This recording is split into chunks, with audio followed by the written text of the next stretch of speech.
Buenas tardes a todos. Este es un programa de la Dirección General de Carrera Administrativa, como se llama, Carrera Administrativa Contigo, que antes lo transmitíamos en CERTV, pero debido a la pandemia pues nos fue imposible continuar con el programa. Hoy estamos aquí para saludarles, Ileana Morán. Nos acompaña también el doctor Edgardo Gaitán, director de la Escuela para Diabéticos. Buenas tardes, doctor. ¿Cómo está? Muy buenas tardes, encantado de estar aquí contigo y con tu audiencia. Como siempre, feliz de poder contribuir un poquito a la educación para la salud de la gente. Así es, bien importante. Y el tema que vamos a tratar hoy, un tema tan importante que en estos tiempos, pues me imagino que se ha aumentado un poquito más, que es la diabetes. La diabetes, ¿cómo la consideramos en estos momentos? Primero que todo, ¿qué es la diabetes?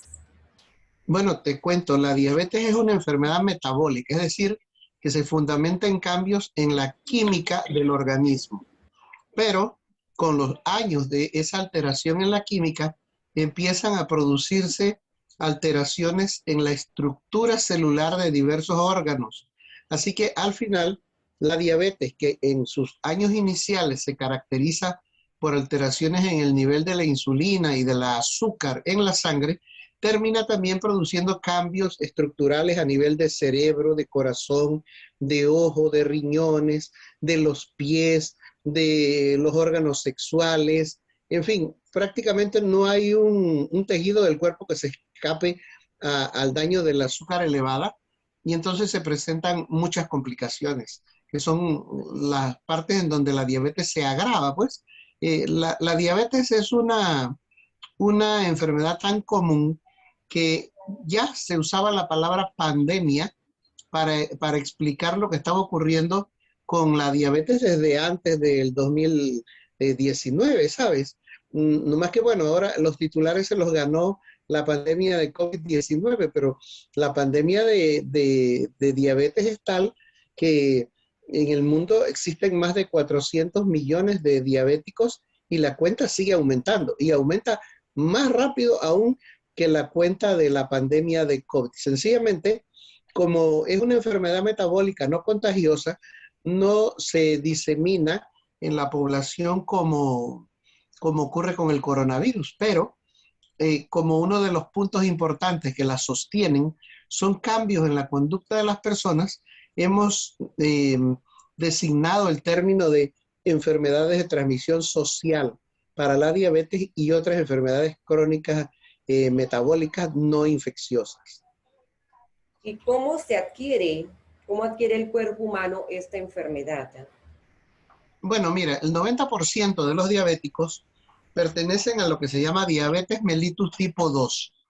Esto es debido a fundamentalmente un poquito de influencia genética.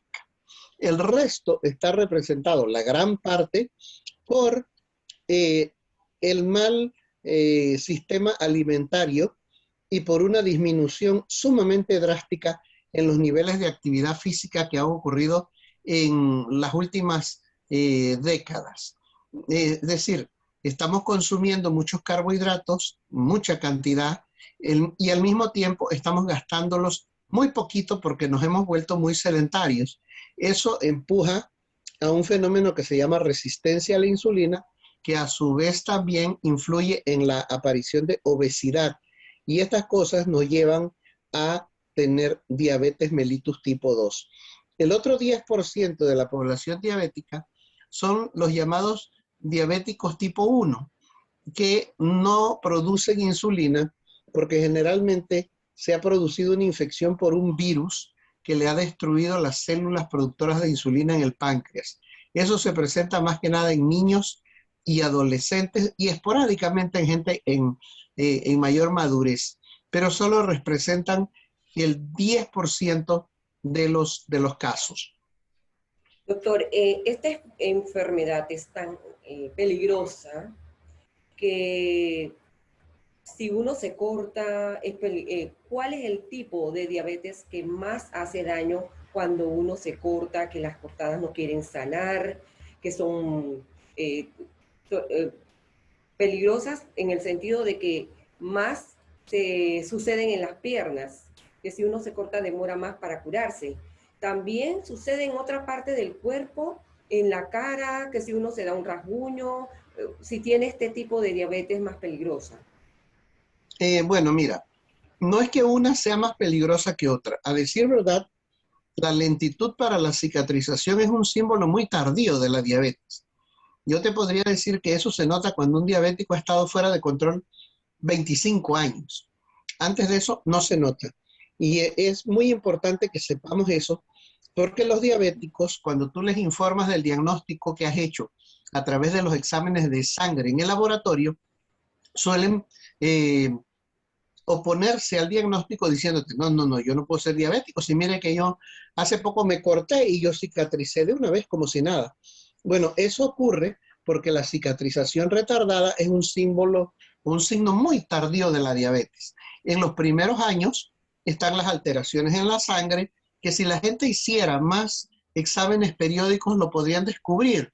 Pero el problema es que como toda la región latinoamericana, nosotros no somos muy dados a hacer exámenes de salud periódicos.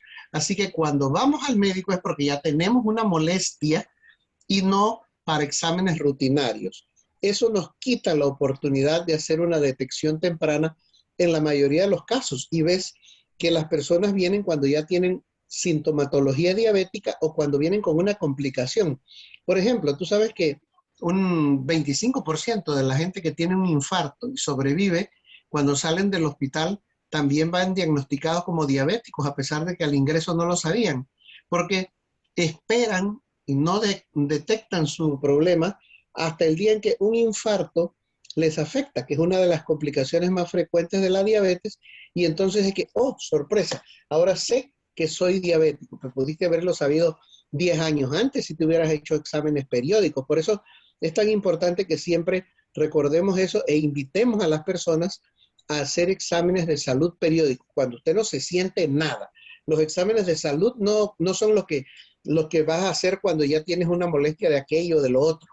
Son exámenes cuando tú te sientes bien y vas a hacer exámenes para determinar que ese estado de bienestar subjetivo que tú sientes es real y que no hay alteraciones que ya se puedan presentar. La diabetes no es la única.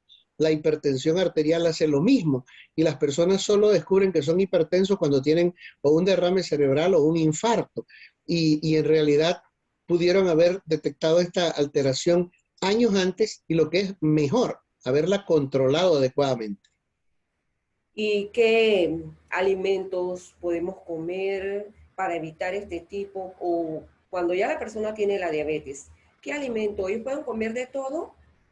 Sí, mira, en la escuela para diabéticos enseñamos un esquema que es muy simple y se llama el plato saludable o plato Harvard, porque fue un proyecto de la Escuela de Salud Pública y Medicina de la Universidad de Harvard y por eso recibió ese nombre, ¿no? También en algunas ocasiones lo puedes encontrar como el plato del buen comer.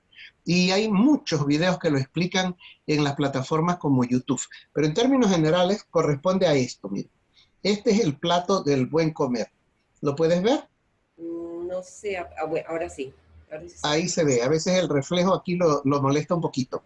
Bueno, el plato del buen comer es un plato de tamaño número 7 al que partes por la mitad. La mitad del plato se va a llenar con hojas verdes, o sea, vegetales que no tienen almidón. Lechuga, repollo, brócoli, pepino, coliflor, apio, cebollina, espinacas, todo eso va aquí con el aderezo que te sea más agradable, pero tiene que representar la mitad del plato de comida. Esta sección prácticamente no tiene límites. Si tú quieres comer muchas más, puedes hacerlo para que te sientas lleno y no y eso no te va a afectar el azúcar. La otra mitad del plato la partimos en dos. Una parte la destinamos, uno de los cuartos, a las proteínas, las carnes, ¿sí? De todo tipo. Y la otra, el otro cuarto, lo destinamos al área que son carbohidratos. Los carbohidratos son de varios estilos. Por ejemplo, los vegetales que tienen almidón, todos esos que nacen debajo de la superficie de la tierra. yuca, papa, ñampí, otoy, todos esos son aquí. Esa es la dosis, el tamaño de la ración que puede haber en cada comida. También aquí van los granos como el arroz, los frijoles, las lentejas, las arvejas, ¿sí? Todos esos van aquí y los derivados de granos como las harinas, pastas y panes, galletas y todas estas cosas que se hacen con harina. Entonces es una forma muy sencilla de adaptarse a distribuir las comidas y entonces se puede utilizar sin que haya necesidad de grandes prohibiciones en cuanto a la alimentación. De las cosas que sí tratamos de quitar en los diabéticos, sobre todo cuando vienen nuevecitos, debutantes y con niveles muy altos de azúcar, son los jugos azucarados, las sodas, las bebidas azucaradas, ¿sí? Esas de paquetito, de botellita, de lo que sea, tratamos de que no las consuman y tomen más agua. Generalmente eso ayuda mucho a que logren mejorar sus niveles de azúcar en la sangre. Como ves, es un esquema sencillo. Ya para cada persona hay que personalizarlo un poquito de ser necesario, pero eso ya se hace en las consultas. Y un jugo natural que no lleva azúcar, que puede ser de piña, de papaya, ¿eso se puede consumir también? Preferimos que las personas se coman las frutas como tales, a pedacitos y no.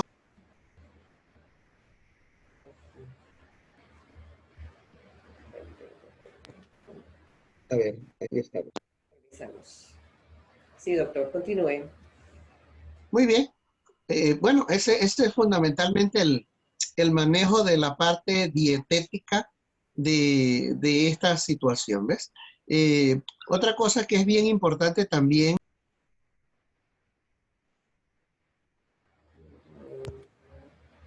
Ahí estamos. Sí, otra parte que es muy importante es el aspecto de los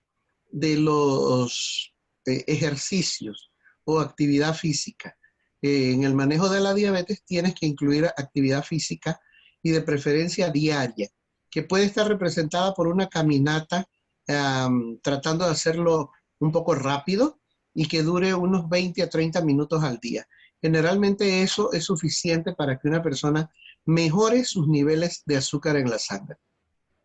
Si yo como algo dulce, sobre todo los dulces, ¿no? Estos que llevan harina, esos diferentes condimentos que uno le echa pues al dulce. Si yo como ahora dulce y yo hago ejercicio en la tarde, o sea, camino, no tengo ningún problema con el azúcar.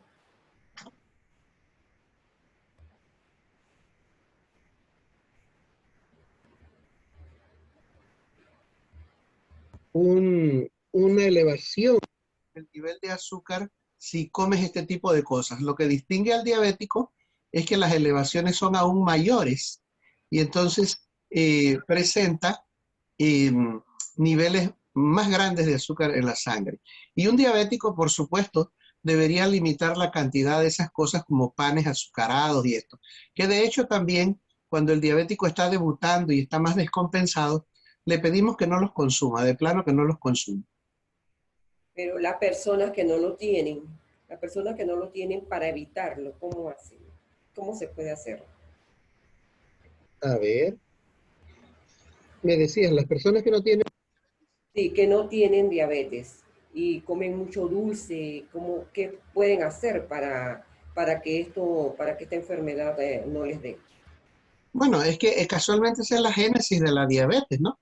Que las personas consumen demasiados carbohidratos en forma de sodas, líquidos azucarados, panes azucarados, harinas refinadas, ¿sí? Y esto lleva al final a una sobrecarga de las células productoras de insulina, a un aumento de lo que llamamos resistencia a la insulina en todos los órganos del cuerpo, y entonces con los años aparece la diabetes. Así que lo fundamental para esto es que las personas, aunque no fueran diabéticas, empezaran a utilizar esquemas de administración de la comida como el que te acabo de mostrar, que son muy sencillos. Hay otros, pero son sencillos y cualquiera que lo aplique correctamente y continuamente va a obtener resultados. Así es, con este tiempo en que estamos, que es la pandemia, ha subido los casos de los índices de diabetes. Sí, desafortunadamente la pandemia de diabetes también se ha acelerado. ¿Por qué? Porque mira que hace un rato conversamos acerca de los factores más importantes. Por ejemplo, hablábamos del ejercicio. ¿Y qué ocurrió ahora que la gente se quedó encerrada en su casa? Pues no salían a caminar, no practicaban deportes. Antes muchas personas recorrían los gigantescos centros comerciales, así que de una forma o de otra, eso les funcionaba como cierto nivel de ejercicio que los hacía prevenir la aparición de diabetes o mantenerla bajo control. Con la pandemia eso se acabó, incluso para los niños. A continuación, ocurrió que hubo una explosión de consumo de carbohidratos una vez que la gente estaba en casa encerrada, porque a cada rato iban para el refrigerador, ¿no?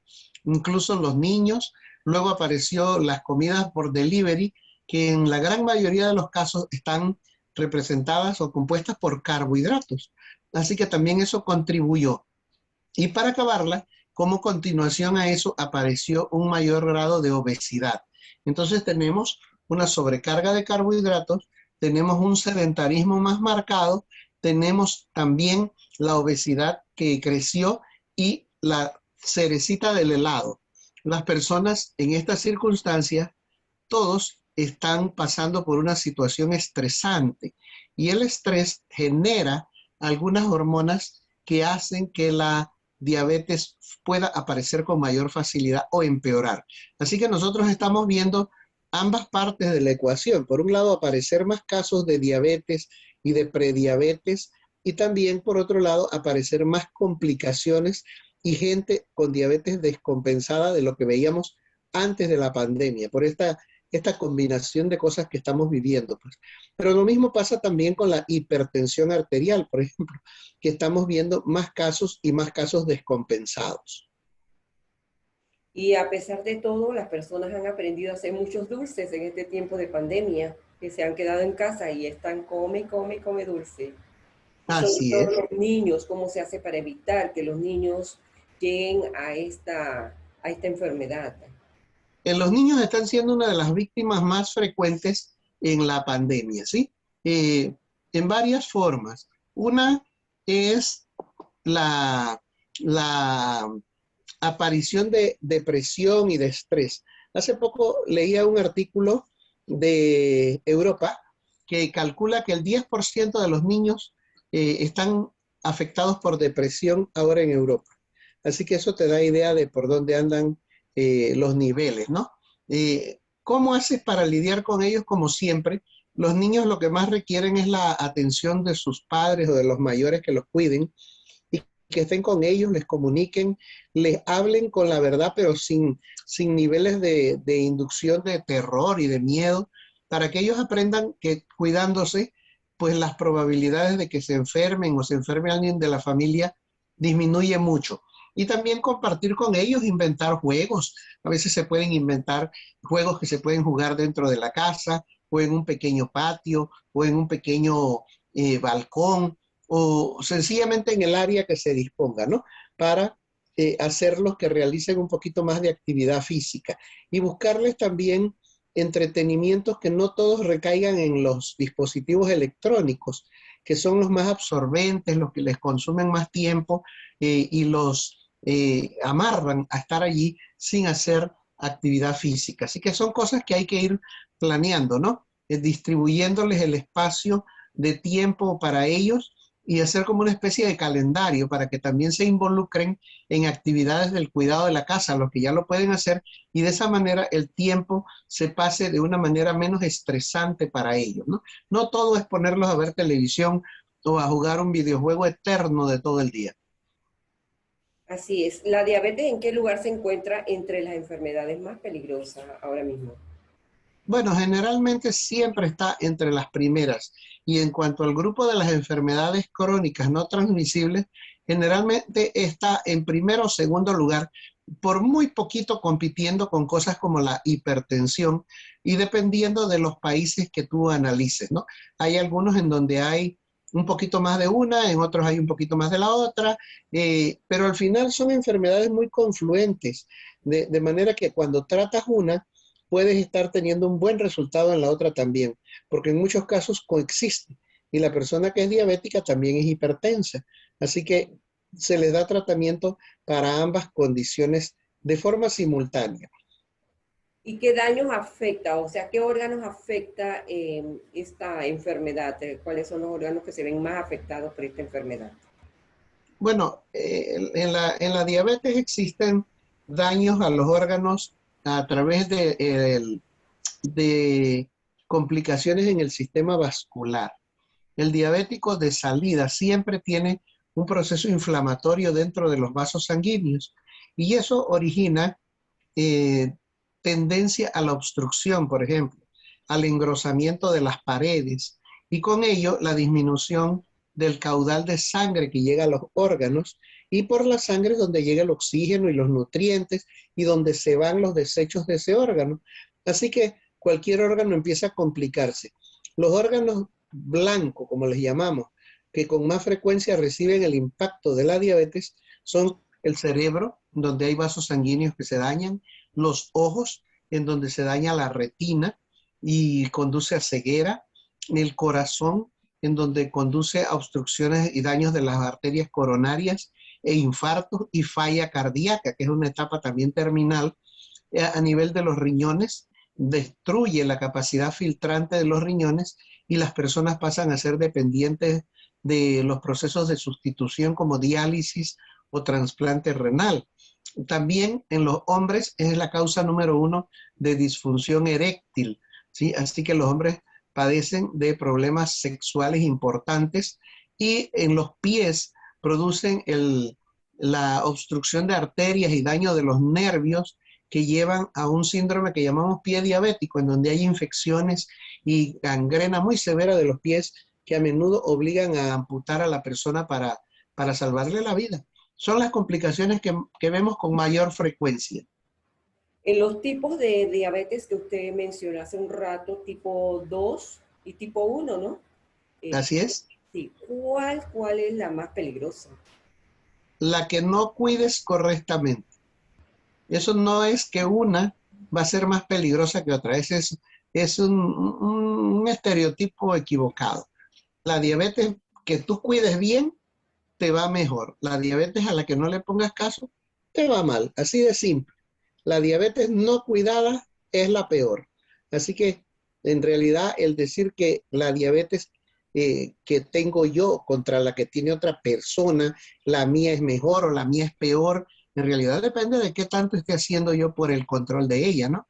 Porque a menudo pasa que no hay mucho seguimiento. Las personas apenas se sienten mejor de los síntomas abandonan el tratamiento, ya no los volvemos a ver hasta pasados 2, 3 años en que vienen con una complicación mayor y entonces ya vienen con aquello de que, mire doctor, que a mí hace 2 meses me dio un infarto, pero ahora sí quiero arreglar mi diabetes. O lo que es peor, a veces llamas o contactas a un familiar que dice, ¿se acuerda quién? Yo soy la esposa de fulano, él se murió hace 2 años. Y wow, ¿y qué pasó? Bueno, la diabetes, le dio un infarto. Son las historias comunes y te las cuento como ocurren eh, cotidianamente, porque yo creo que es como mejor le sirve a ejemplo a la comunidad. ¿Y quiénes tienen más probabilidad de esta enfermedad? Bueno, como te decía, la diabetes tipo 1 se presenta en niños y adolescentes, debido a que su origen es fundamentalmente por una infección viral que destruye las células pancreáticas que producen la insulina. Así que ellos no producen insulina. Desde el día 1 en que se diagnostican, hay que ponerles insulina inyectable. Los diabéticos tipo 2, generalmente factores de riesgo es gente que viene de familiares diabéticos, gente que está en mayor peso de lo que acostumbra, gente sedentaria, gente que tiene ingresos de carbohidratos muy elevados. Son los factores que llevan a la mayoría de las personas a presentar la diabetes tipo 2. Así que fíjate que casi todos son factores modificables, ¿no? Excepto la herencia. Yo no puedo elegir quién me pasó la herencia genética, pero sí puedo decidir ser una persona más activa, caminar un poco más, hacer un poquito de actividad física, ¿sí? Y también puedo elegir cómo administrar mis comidas, usando un esquema como el que te conté hace un ratito, ¿no? U otro que sea similar, dirigido por un profesional que conozca de esa materia, es lo ideal, ¿no? Generalmente con eso, las personas tienen un desempeño mejor. Y también hay que decirlo, el monitoreo continuo, ¿no? A través de los aparatitos estos que llamamos glucómetros, que permiten que el diabético sepa exactamente dónde está su nivel de azúcar, porque es algo común que la persona no sepa dónde está su nivel de azúcar y no se puede basar en los síntomas, porque a veces el nivel de azúcar puede estar muy alto, que le está causando daños, pero no lo sabe, porque no hay la aparición de síntomas. Otras veces puede que esté muy bajo y tampoco puede haber síntomas que lo indiquen. Entonces el aparatito este se convierte en una especie de brújula que le dice para dónde es que él va, y el usar este tipo de cosas es imprescindible. Si tú conoces a alguien diabético que te dice que no tiene un aparato de esto, o si lo tiene no lo usa, no está bien controlado. De salida te puedo ir diciendo que no sabe ni dónde está parado. Hay muchos estilos. Por ejemplo, este es otro pequeñito que parece una USB, ¿sí? Parece una USB y se comunica con los teléfonos celulares, los smartphones, y con eso se puede medir la cantidad de azúcar que la persona tiene. Otro aspecto importante también para el control es la utilización de medicamentos y en muchos casos de la insulina. La insulina debe ser iniciada tempranamente en la vida de la persona. Tan pronto se nota que hay un proceso que parece ya estar marcando un déficit en la producción, deberíamos empezar a insulinizar un paciente para evitar que llegue a la etapa de complicaciones, pero ese es otro grado de dificultad. A veces muchas personas van al médico, les dicen, oye, tú estás mal en esto, ya a ti hay que ponerte insulina, y patalean, tiran trompadas, se pelean con el médico, se cambian de médico para irse a otro lugar donde le digan, no, usted necesita esta pastillita o este tecito hecho de la planta de no sé qué cosa, y entonces caen en manos de gente que no conoce cómo tratar esto, o incluso a veces son estafadores, ¿sabes? Que les quitan a las personas la oportunidad de recibir un tratamiento correcto en el tiempo correcto. Cuando al fin regresan de por allá, es porque ya vienen todos destruidos con los riñones dañados y todo. Entonces dije, bueno, doctor, aquí vengo para ver si usted puede ponerme la insulina para ver si es que eso me arregla. Así mismo, quejumbrosa, lamentable, pero ya no real. Así es. Una vez se adquiere esta enfermedad, doctor, ya uno no puede echar para atrás. Ni aunque haga una dieta sana, bien saludable, ya está con la enfermedad y así se queda. Sí, a mí me gusta decir un adagio muy popular que dice, plátano maduro no vuelve a verde, ¿verdad? Bueno, esto es lo mismo. Alguien puede manifestar la diabetes, pero una vez que ya la manifestaste, eres diabético. Cuando tú hagas todo correcto y vuelvas a tener niveles de azúcar en la sangre normales, no quiere decir que te curaste, quiere decir que la estás controlando. Pero tan pronto te descuides y abandones esas medidas o los tratamientos, vas a volver a subir. Entonces, en realidad eso es lo que ocurre. Dentro de lo que está recomendado, por ejemplo, para lograr ese nivel de control, es disminuir un poquito el peso, porque como te decía, la mayoría son personas en mayor peso de lo normal. Entonces, si bajan un poquito el peso, les va mejor. Y que no hacen ejercicio aparte de eso, ¿no? Claro, así es. Sí. ¿Cuáles son los síntomas que se presentan cuando uno está en peligro de que Bueno, la evolución? después de unos 7 a 10 años de tener alteraciones en la sangre, empiezan a aparecer varios síntomas. Los más importantes y más populares y que tienen como 5.000 años de haber sido descritos es la sed excesiva. Mucha sed, ¿sí? Mucha sed. Orinan abundantemente, lo cual a menudo los pacientes ligan una cosa con otra y no se dan cuenta de que hay un problema porque dicen, no, es que yo orino mucho porque es que yo tomo mucha agua. Pero ambas cosas son síntomas de la diabetes. Y la otra cosa es que a menudo van a tener mucha hambre y entonces se la pasan visitando el refrigerador para estar comiendo y comiendo y comiendo y comiendo y comiendo, no son capaces de manejarse con esquemas que limiten el tamaño de la porción, sino que tú les das un pedacito, que sería lo que les conviene, pero ellos no se sienten satisfechos y quieren más. Por eso es que el esquema del plato saludable es exitoso, porque los engaña un poquito al ponerles a su disposición un gran volumen de vegetales sin almidón, que no suben mucho el azúcar, pero llenan el estómago como para uno se sienta satisfecho, y entonces no andas comiendo a cada rato. Y obviamente el tratamiento hace que disminuya la intensidad de sus síntomas. Como decir, engañar el estómago. Un poquito para decirlo así, ¿sí? Doctor, ¿qué recomienda usted para todas aquellas personas que no tienen diabetes, que la pueden adquirir por la mala alimentación o ya sea por otra causa, y aquellos que la tienen? Bueno, ya tú lo dijiste, si la persona ya conoce a través de estos sistemas de educación que lo que tiene es una mala alimentación, bueno, y entonces, ¿por qué no la cambia para una buena alimentación? Si ya en el día de hoy escuchó que le conviene hacer un poquito de ejercicio y caminar todos los días 20 a 30 minutos, bueno, ¿y qué le impide hacerlo, no? Lo que necesita es eliminar lo que llamamos ladrones de tiempo, cosas que te entretienen y que no te dejan hacer ese tipo de actividades. Con frecuencia, cuando tú pides una lista detallada de lo que la persona hace durante el día, te das cuenta de que hay un montón de ladrones de tiempo. Pierde un montón de tiempo viendo televisión o en las redes sociales o en algún tipo de conversación poco productiva.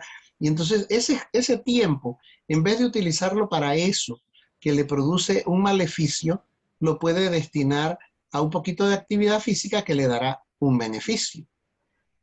Así es, importante toda esta información que nos ha explicado el doctor Edgardo Gaitán, director de la Escuela para Diabéticos, ¿no? Y que, Indiana, un mensaje final también, ¿sabes? Ahorita nos enfrentamos a la pandemia de coronavirus y hay que vacunarse. No hay que hacerle caso a un montón de noticias falsas que circulan por todo el mundo y en las redes sociales. Las vacunas han demostrado seguridad y eficiencia, así que todos tenemos que vacunarnos. Si no se vacuna todo el mundo, nadie estará seguro. Todos tenemos que vacunarnos. así es, y muchas personas esperan, voy a ver qué le sucede a este, qué reacción tiene este, y así se van y terminan no vacunándose porque consideran que, bueno, si yo me vacuné, si todos están vacunados, ¿para qué me voy a vacunar? Así he escuchado, ¿no? Claro, bueno, pues esas personas pueden ser las siguientes víctimas. Así que en realidad necesitamos que todas las personas se vacunen, ¿sí?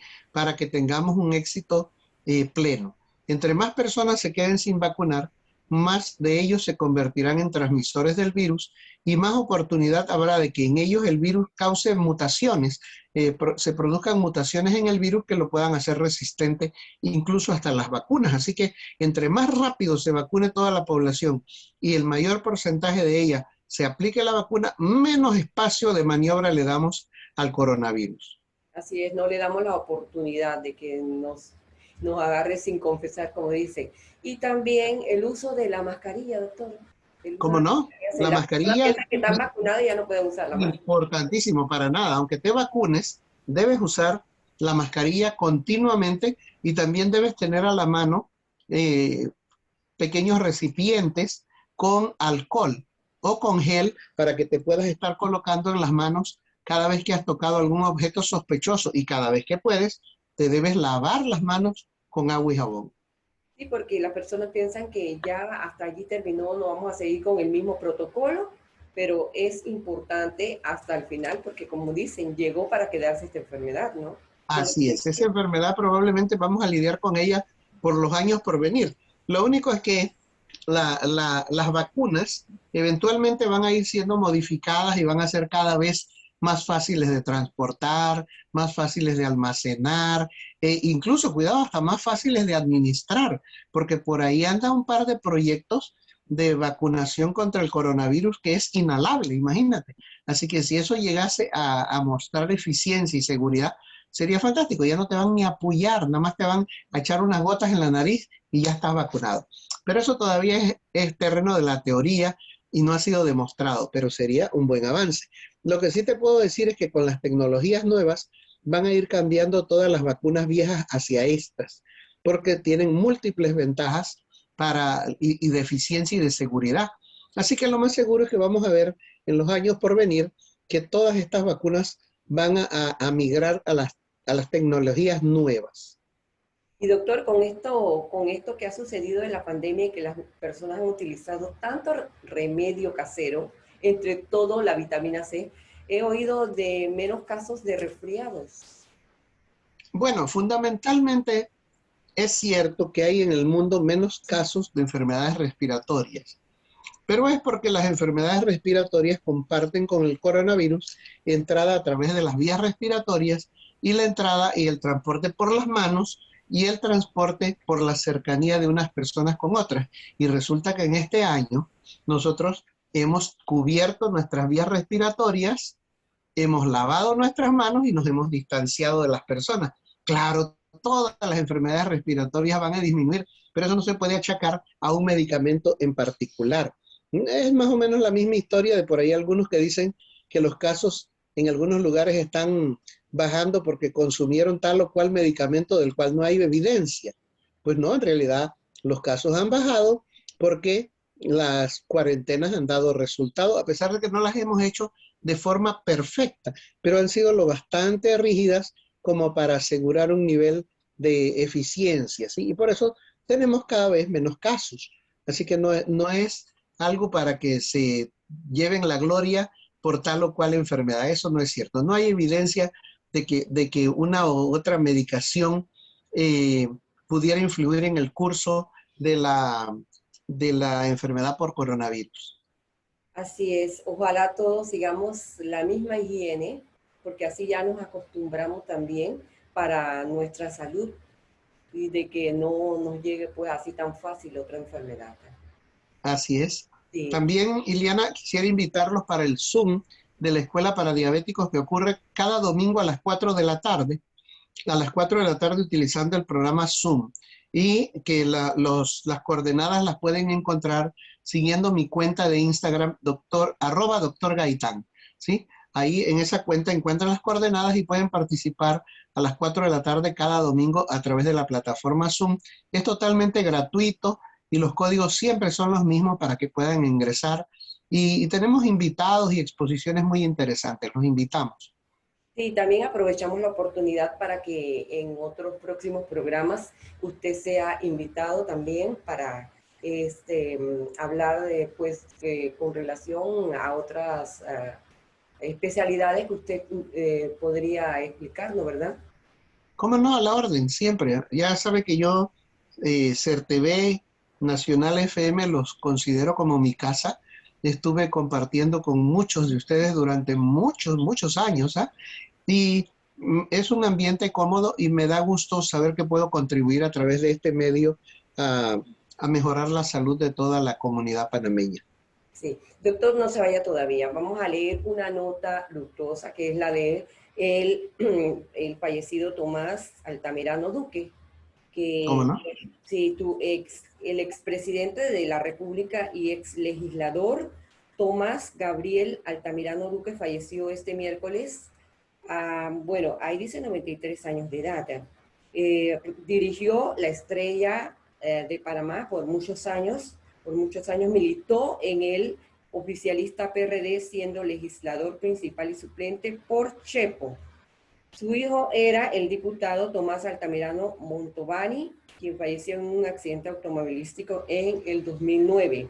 Mediante resolución se lamenta el fallecimiento de Tomás Altamirano Duque, empresario político e ilustre personaje de la vida pública panameña. Tomás Altamirano Duque nació un 10 de enero de 1927 y falleció el 3 de marzo de 2021. Fue un político panameño que se desempeñó como presidente encargado por un periodo de 15 días durante el periodo de 1994 a 1999.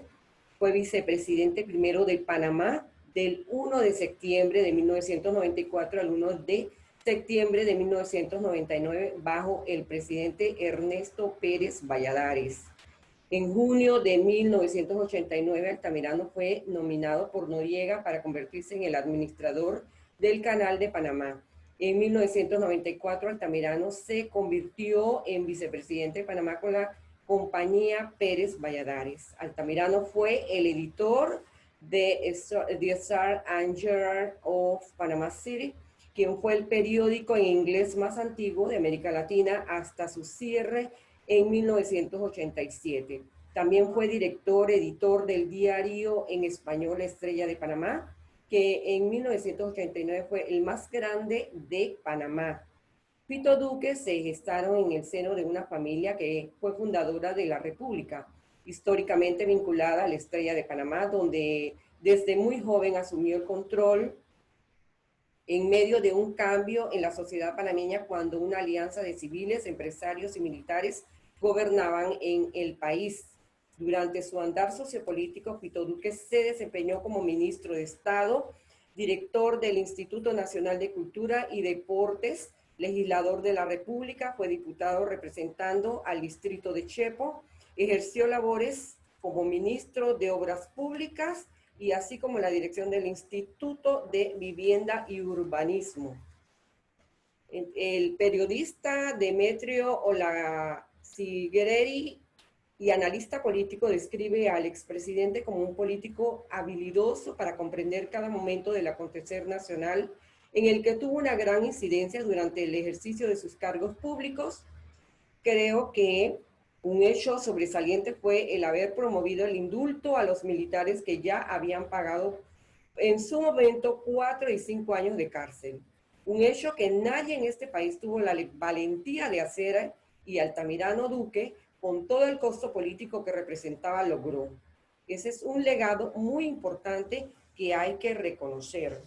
También fue un gran amigo, un hombre muy espontáneo, franco en su trato con los demás a su modo. Además fue uno de los fundadores, pues, de la Estrella de Panamá y reconocido hombre de negocios y destacado funcionario público que desempeñó carteras ministeriales que le fueron designadas en aquel tiempo, y contribuyó en la construcción del tramo de la carretera panamericana Panamá-Chepo, construcción del hospital de Chepo y mejoras de calles y caminos de penetración en todo el distrito como ministro del MO, construcción del puerto Coquira con el apoyo del general Torrijos, construcción de la sede de la universidad, policentro de salud, agencia de la Lotería Nacional, oficinas del INADE y Mitra del IPE también, un centro recreativo juvenil, mejoras a los estadios Ignacios de Chepo, las margaritas y tortilla en la administración de Ernesto Pérez Valladares.